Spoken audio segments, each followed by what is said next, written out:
वाराणसी के ज्ञानवापी मस्जिद परिसर में सर्वे को लेकर हंगामा जारी है। इस बीच अदालत ने कोर्ट कमिश्नर को हटाने की मुस्लिम पक्ष की अपील खारिज कर दी। मुस्लिम पक्ष ने पक्षपात का आरोप लगाते हुए कमिश्नर को हटाने की मांग की थी। इस पूरे मामले पर बयानबाजी भी बहुत तेज हो गई है। सर्वे की कार्रवाई को एआईएमआईएम के प्रमुख असदुद्दीन ओवैसी ने कानून का उल्लंघन बताया है।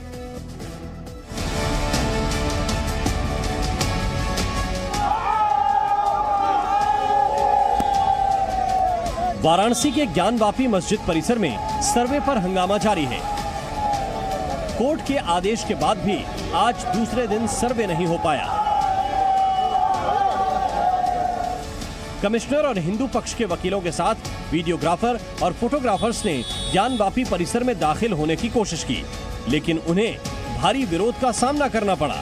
हिंदू पक्ष का आरोप है कि विरोध के कारण आज सर्वे नहीं हो पाया, जबकि मुस्लिम पक्ष के वकील ने विरोध की बात को नकार दिया। भारी मात्रा में मुस्लिम समाज के लोग बैरिकेडिंग के अंदर हैं और जब एडवोकेट कमिश्नर साहब बैरिकेडिंग के अंदर उन्होंने जाने की हम सबकी टीम के साथ कोशिश की तो अंदर नहीं जाने दिया गया। वो लोग दरवाजे पे आके खड़े हो गए और इसीलिए कमिश्नर साहब की कार्रवाई आज कंप्लीट नहीं हो पाई है। हम लोगों के सामने कोई कार्रवाई नहीं हुई।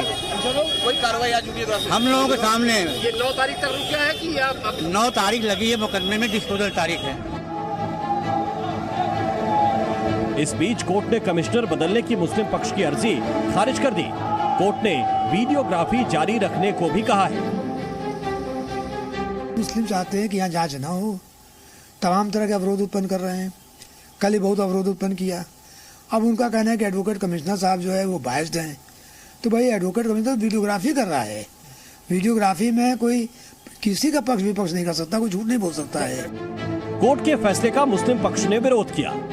मुस्लिम पक्ष ने कहा कि उन्हें एडवोकेट कमिश्नर की निष्पक्षता पर भरोसा नहीं है। विरोध में मुस्लिम पक्ष ने आज के सर्वे में शामिल होने से भी इनकार कर दिया। सर्वे के पहले दिन यानी शुक्रवार को भी जमकर हंगामा हुआ था।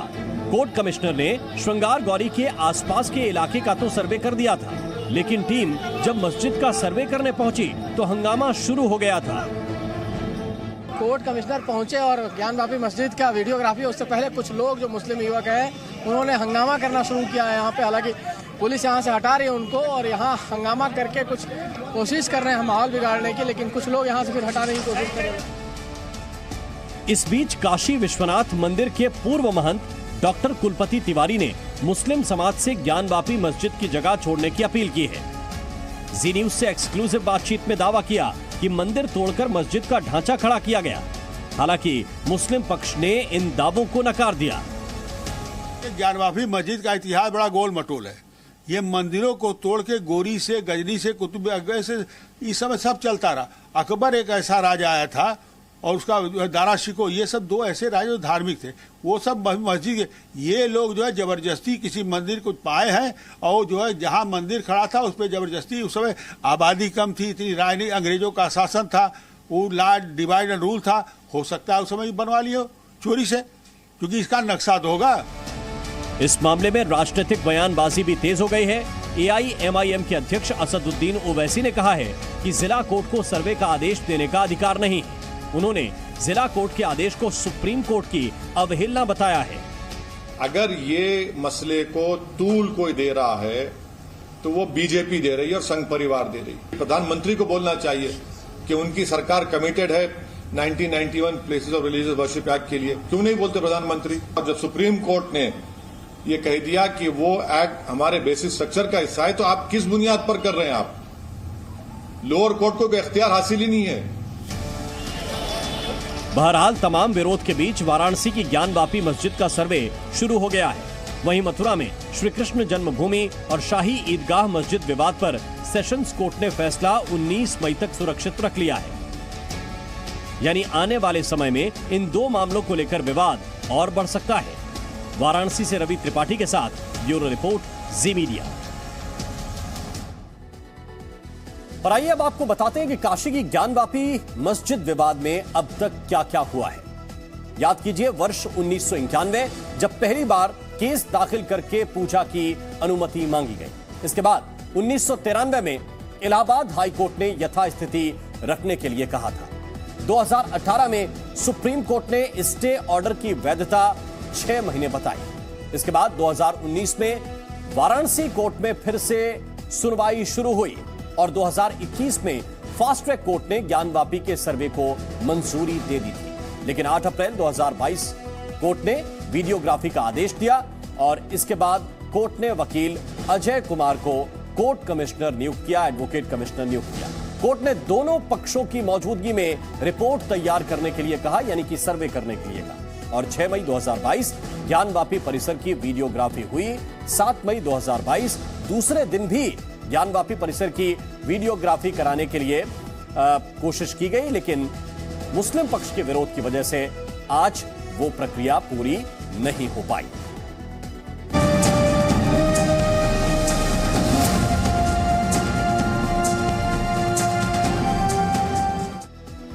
और अब बात जोधपुर दंगे की। जोधपुर दंगे के 5 दिन गुजर गए, लेकिन उसके बावजूद आज भी शहर में तनाव है, सन्नाटा है और कर्फ्यू भी है।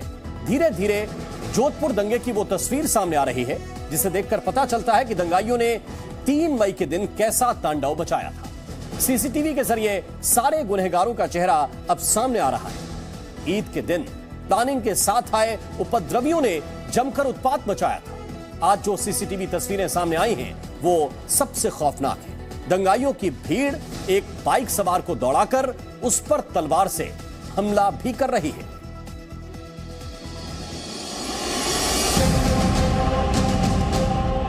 दंगे की आग कैसे भड़की? इसमें लापरवाही किसकी है? झंडे पर झगड़ा किसने बढ़ाया और इसके लिए जिम्मेदार कौन है?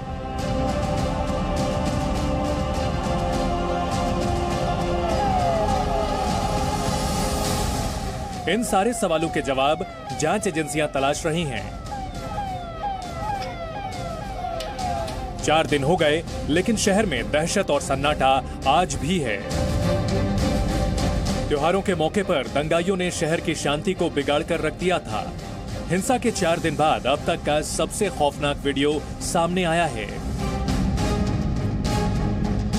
सीसीटीवी फुटेज में साफ दिख रहा है कि दंगाई कैसे बाइक पर जा रहे युवक को दौड़ाकर उसके पीठ पर धारदार हथियार से हमला करते हैं। जब पूरा इलाका दंगों की आग में जल रहा था तो दंगे के वक्त ये बाइक सवार सुनारों की गली से बाहर निकलना चाह रहा था, लेकिन जैसे ही गली में दाखिल होता है तो सामने दंगाइयों की भीड़ नजर आती है। मुश्किल से 5 सेकंड बाद बाइक सवार ने गली में गाड़ी घुमाई और तेजी से गली से बाहर निकलने लगा, लेकिन सफेद शर्ट और ब्लू टी-शर्ट में 2 लड़के दौड़ते हुए बाइक का पीछा करने लगे। बाइक सवार गली से निकलकर भाग पाता उससे पहले दंगाइयों ने पीठ पर धारदार हथियार से हमला कर दिया। 10 सेकंड बाद एक बार फिर से सीसीटीवी में वही शख्स नजर आता है जो बाइक सवार पर तलवार से हमला करते हुए नजर आ रहा था।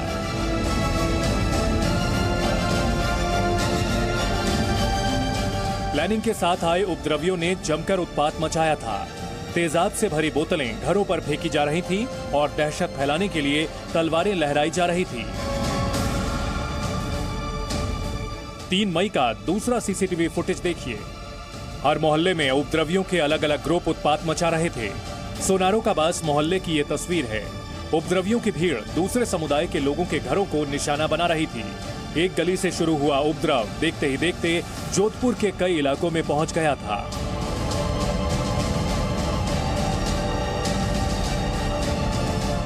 नफरत का मैसेज वायरल होने लग गया और सोनारों के इस मोहल्ले में दंगाइयों की भीड़ आ गई। किसी के हाथ में तलवार, किसी के हाथ में सरिया और किसी के हाथ में लाठियां। दंगाइयों ने निहत्थे लोगों पर हमला शुरू कर दिया था। जहां लोग नहीं मिले उन घरों पर तेजाब की बोतलों और पत्थरों से हमला करने लग गए।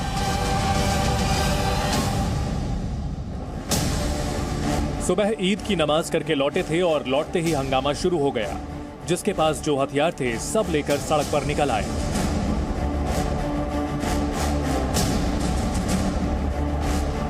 हिंसा के 5 दिन बाद भी स्थिति ऐसी कि कर्फ्यू लगा हुआ है। अब तक 211 लोगों को गिरफ्तार किया गया और 23 मामले दर्ज किए गए हैं। जोधपुर में कल रात भी पुलिस ने 5 लोगों को हथियार के साथ पकड़ा है। आज दोपहर 2 घंटे की ढील दी गई ताकि लोग जरूरत के सामान खरीद सकें। कर्फ्यू में 8 से लेकर 10 तक की छूट होगी जो छूट दी गई थी और इसमें बहुत अच्छा भाईचारा का वो व्यवहार रहा। सब जगह शांति रही और लोगों को जो अपने रोज़मर्रे की सामान चाहिए था, व्यवस्था करनी थी, वो व्यवस्था कर सके। जोधपुर में 24 घंटे में 3 बार हिंसा भड़क गई थी। झंडे को लेकर ऐसा झगड़ा हुआ था कि पथराव, तोड़फोड़ से लेकर आंसू गैस, लाठीचार्ज सब करना पड़ा था। 5 पुलिस वाले तक जख्मी हो गए थे। अब ये तीसरा वीडियो देखिए। घरों के बाहर खड़ी गाड़ियों में जमकर तोड़फोड़ की गई। सीसीटीवी में नजर आ रहा है कि छोटे छोटे बच्चे तक पत्थरबाजी कर रहे थे। इस पत्थरबाजी में कौन घायल हो रहा है, कोई फिक्र नहीं। जालोरी गेट से शुरू हुआ विवाद शहर की छोटी छोटी गलियों तक पहुंच गया था। राजस्थान में अलवर से लेकर करौली तक और करौली से लेकर जोधपुर तक आखिर बार बार सांप्रदायिक घटना क्यों हो रही है? क्या ये प्रशासनिक नाकामी है या फिर ये चुनावी ध्रुवीकरण की सियासत है? ये तमाम सवाल राजस्थान की जनता अपनी सरकार से पूछ रही है, क्योंकि दंगों में सबसे ज्यादा नुकसान उन लोगों का हुआ है जिनके हाथों में न पत्थर थे और न ही उन्हें तोड़फोड़ और आगजनी से कोई मतलब था। ब्यूरो रिपोर्ट, जी मीडिया।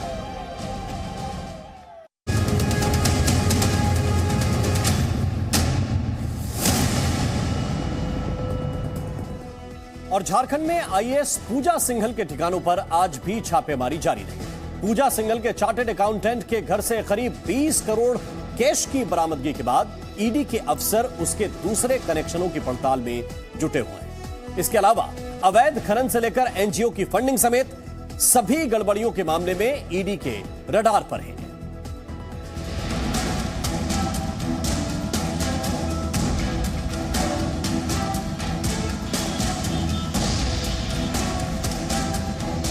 ईडी की टीम जब झारखंड कैडर की 2000 बैच की आईएएस अधिकारी पूजा सिंघल के सीए के घर पहुंची तो उसकी आंखें खुली रह गईं। पूजा सिंघल के सीए के घर में सीमेंट के बोरे में ठूस ठूस कर नोट छुपाए गए थे। ईडी की छापेमारी में 17 करोड़ से अधिक नकदी बरामद की गई। टीम ने शुक्रवार को देश के विभिन्न हिस्सों में एक साथ 20 जगहों पर छापेमारी की। ईडी की टीम भारी फोर्स के साथ सुबह ही पूजा सिंघल के आवास समेत कई ठिकानों पर पहुंची और छापेमारी करनी शुरू कर दी। इस छापेमारी में भारी मात्रा में कैश की बरामदगी हुई है। पूजा सिंघल झारखंड में खनिज विकास निगम के प्रबंध निदेशक के पद पर तैनात हैं। उन पर अवैध खनन से जुड़े मामले में कई तरह की गड़बड़ी का आरोप है। सीए के घर इतनी ज्यादा नकदी छिपाई गई थी कि उसको गिनने के लिए ईडी को 3 मशीनें लगानी पड़ी। कई अधिकारी तो सिर्फ नोटों को गिनने में लगे रहे। ईडी की टीम पूजा सिंघल के सरकारी आवास भी पहुंची। देर रात तक चली छापेमारी में पूजा सिंघल के घर से कई दस्तावेज भी बरामद हुए।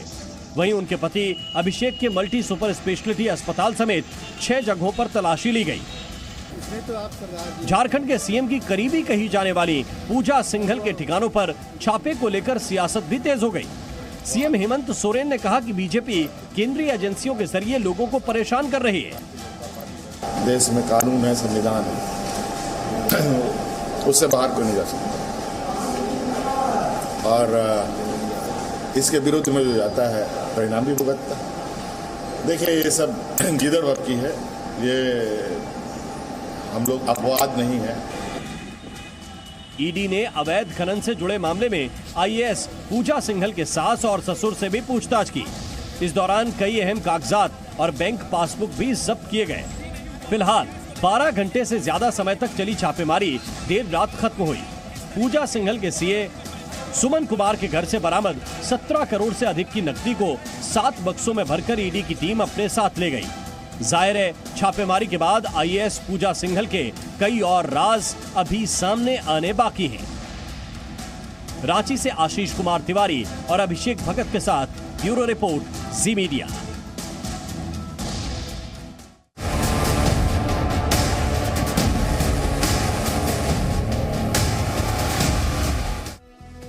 और अमरनाथ यात्रा 30 जून से शुरू होने वाली है।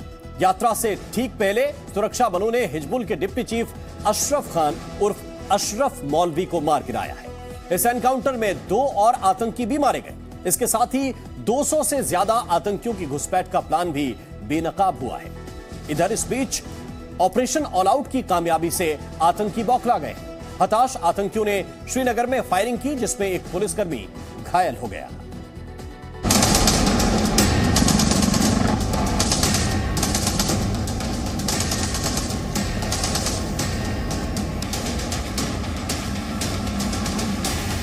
मारा गया हिजबुल का टॉप कमांडर। अब सेना के निशाने पर 200 आतंकी। आतंकियों की जमात पर सेना की नजर। आतंकियों का प्लान हुआ डीको। अब आतंकी ठिकानों पर पैनी नजर। जम्मू कश्मीर में आतंकियों की हर मूवमेंट पर सेना लगातार नजर बनाए हुए है। कभी सुरंग तो कभी ड्रोन के जरिए वारदातों को अंजाम देने की फिराक में जुटे आतंकियों के हर प्लान के खिलाफ एक्शन हो रहा है। इस दफा जम्मू कश्मीर में 200 आतंकी घुसपैठ की साजिश में जुटे हैं। सेना ने आतंकियों की घुसपैठ की प्लानिंग का खुलासा वक्त से पहले कर दिया है। जम्मू कश्मीर में सीमा पार से आतंकियों की घुसपैठ को लेकर भारतीय सेना के लेफ्टिनेंट कमांडर उपेंद्र द्विवेदी का बड़ा बयान सामने आया है, जिसमें उन्होंने कहा कि सीमा पार से करीब 200 आतंकी घुसपैठ की फिराक में हैं। साथ ही कहा कि जम्मू कश्मीर में इस साल अब तक 21 विदेशी आतंकी मारे गए हैं। If I have to give the number of the terrorists which are across, approximately I'll say about 200 terrorists who are waiting across to get launched to this place. इधर पहलगाम में सुरक्षा बलों को बड़ी कामयाबी मिली।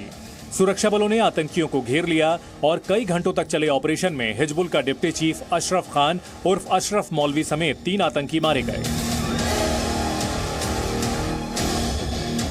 कौन है अशरफ मौलवी? अनंतनाग जिले के तिंगपावा कोकरनाग इलाके का रहने वाला था अशरफ मौलवी। अशरफ मौलवी 2013 में हिजबुल में शामिल हुआ था। जल्द ही सेना की मोस्ट वांटेड आतंकियों की लिस्ट में आ गया। अशरफ मौलवी स्थानीय नागरिकों को ब्रेन वॉश करके उन्हें हिजबुल में भर्ती करता था। सुरक्षा बलों के इस ऑपरेशन को बड़ी कामयाबी इसलिए भी माना जा रहा है क्योंकि अब पूरी घाटी में हिजबुल का कोई भी कमांडर जिंदा नहीं बचा है। 30 जून से शुरू होने वाली अमरनाथ यात्रा के मद्देनजर सुरक्षा बलों ने दक्षिण कश्मीर इलाकों में आतंकवादियों के खिलाफ बड़ा ऑपरेशन शुरू किया है। सुरक्षा बलों ने साल 2022 की शुरुआत से अब तक 65 आतंकियों को ढेर किया है। अशरफ मौलवी बहुत पुराना टेररिस्ट है। 99 में पाकिस्तान गया था, फिर 2007 में वापस आया था, PSA काटा, फिर 2013 में रिसाइकिल हो गया था। सबसे लॉन्गेस्ट रनिंग टेररिस्ट है और सबसे इसका इम्पोर्टेंट रोल था रिक्रूटमेंट करने में, फंड इकट्ठा करने में, नए लड़कों को ज्वाइन करने में, पॉलिटिकल एक्टिविस्ट पर अटैक करने में बहुत इसका रोल रहा है। ये सिक्योरिटी फोर्स क्योंकि पुराना टेररिस्ट है तो ये पुलिस का पूरा नेटवर्क उसको पता है। पुलिस पार्टी रिटायरमेंट के बाद भी अटैक किया इसने। सुरक्षा बलों को बारामूला और बडगाम में भी बड़ी कामयाबी मिली है। इन इलाकों से सुरक्षा बलों ने 4 आतंकियों को गिरफ्तार किया है। आतंकियों के कब्जे से पुलिस को भारी मात्रा में हथियार भी मिले हैं। बारामूला में पकड़े गए आतंकी लश्कर के बताए जा रहे हैं। अशरफ मौलवी जैसे आतंकी का मारा जाना इस बात का पुख्ता सबूत है कि आतंकियों को नया कश्मीर पसंद नहीं आ रहा है, इसलिए वो आए दिन धरती के इस स्वर्ग को अशांत करने की साजिश बनाते रहते हैं। आतंकियों ने इसी तरह की एक वारदात श्रीनगर के बाहरी इलाके में की। आतंकियों ने जम्मू कश्मीर पुलिस के एक सिपाही को गोली मार दी। आतंकियों के हमले में सिपाही गंभीर रूप से घायल है। सिपाही पर हमले की जिम्मेदारी लश्कर की TRF ने ली है। Presenting B News app available on Google Play and App Store. Download it now.